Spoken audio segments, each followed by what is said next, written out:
Hey, this is Mr. Williamson, and this video is about ATP. Let's get started. Before you get any farther, you might want to take notes. Notes are a good thing. Cornell style always works. I think it works best for students. It allows you to organize your thoughts. If you have any questions, make sure you ask them in the Edpuzzle questions or in class. Here we go. Before we go any farther, we need to remember the first law of thermodynamics. The first law of thermodynamics says that energy cannot be created or destroyed, but we can change it. All right? So for instance, we can change, as it says, we can change heat energy to light energy to chemical energy to mechanical energy, but the amount of energy always stays the same. It doesn't go anywhere. All right? We can't create it, we can't destroy it, but we can change it. For instance, we can take falling water, which has energy. It has kinetic energy, energy of motion. All right? And the farther down you go, the more power that has. If you're up near the top of the falls, power's not real great.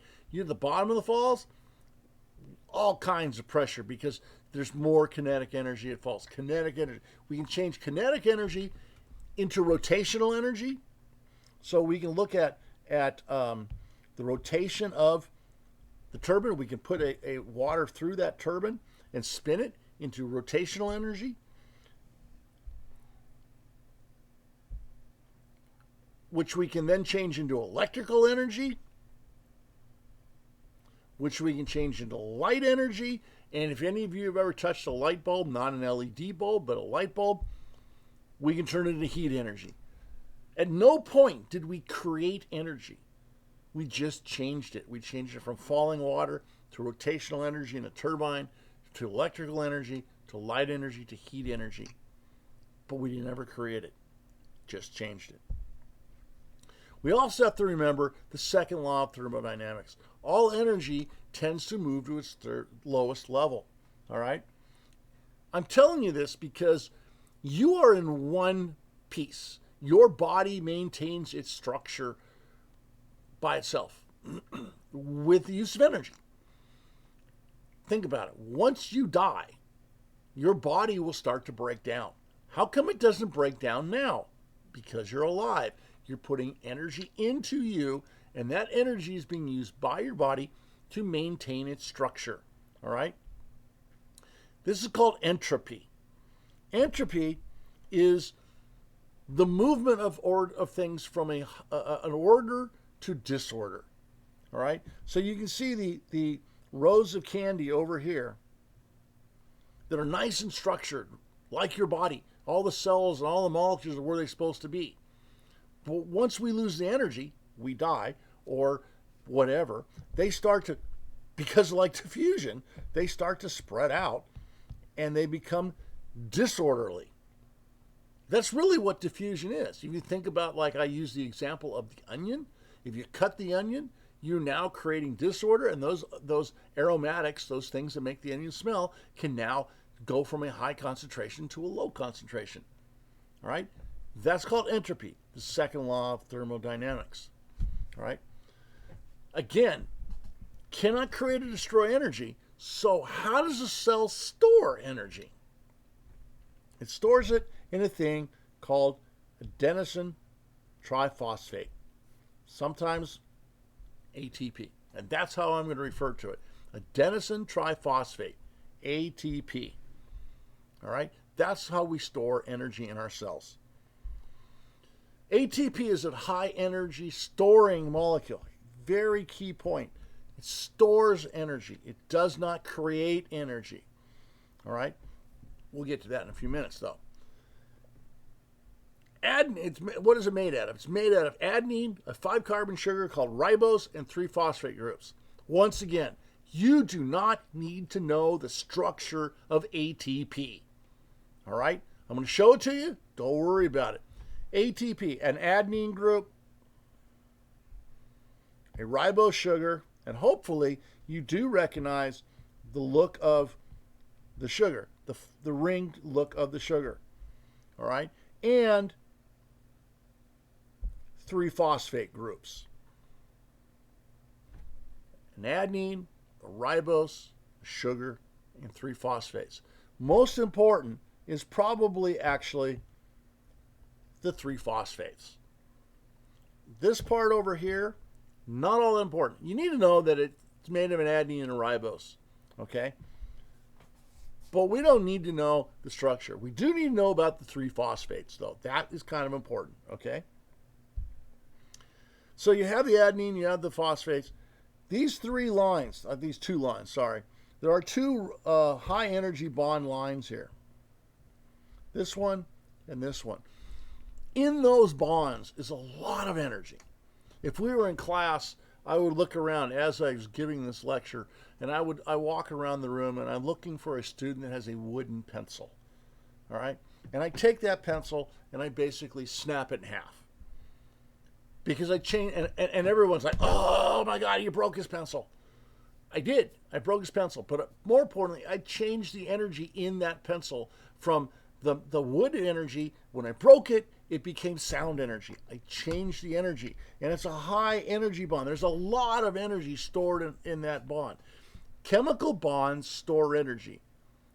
Think about how an explosion occurs. It's just a simple chemical that when the bonds are released or broken, it releases a lot of energy. We call it an explosion. So ATP is not energy. That's the important part here. ATP is not energy. It's a storage molecule, very similar to a battery. All right, you use battery in your devices, in your phones, in your computer, your tablets, whatever. When you're done, when that runs out, when the battery dies, the battery is still there. It is the energy that was in the battery that is no longer there. All right? So ATP, think of ATP as a battery, not as energy. It is not energy. That is a key thing.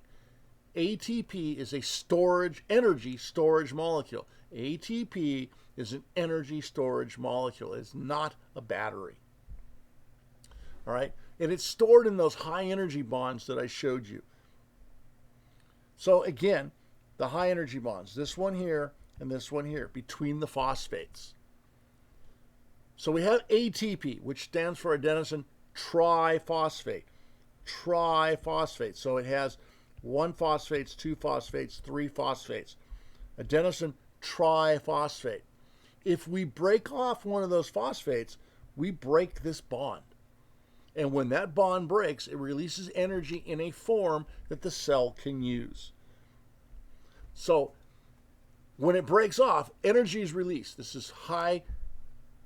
I paid a lot of money for these special effects. This right here, this thing right here, a lot of money to get that into this slideshow. When you break that bond, okay, you release a lot of energy. A lot of energy. But the resulting molecule is ADP,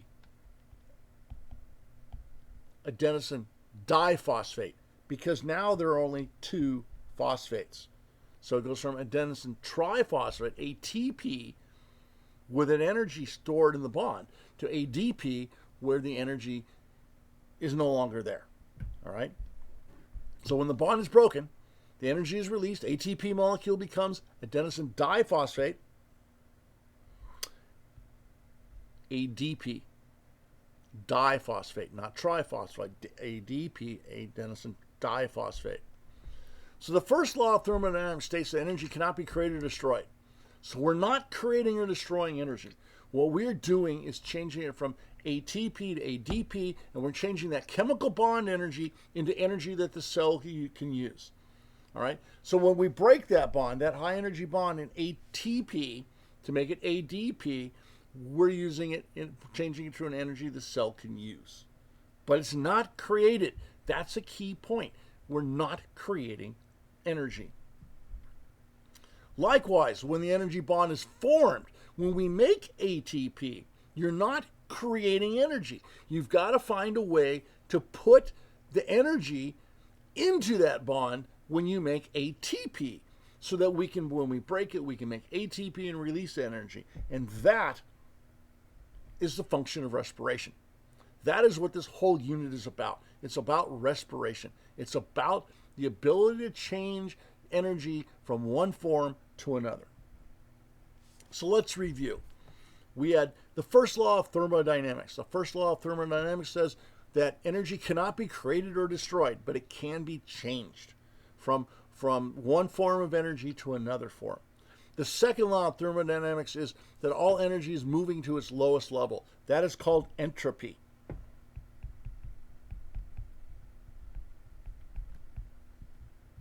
That's called entropy.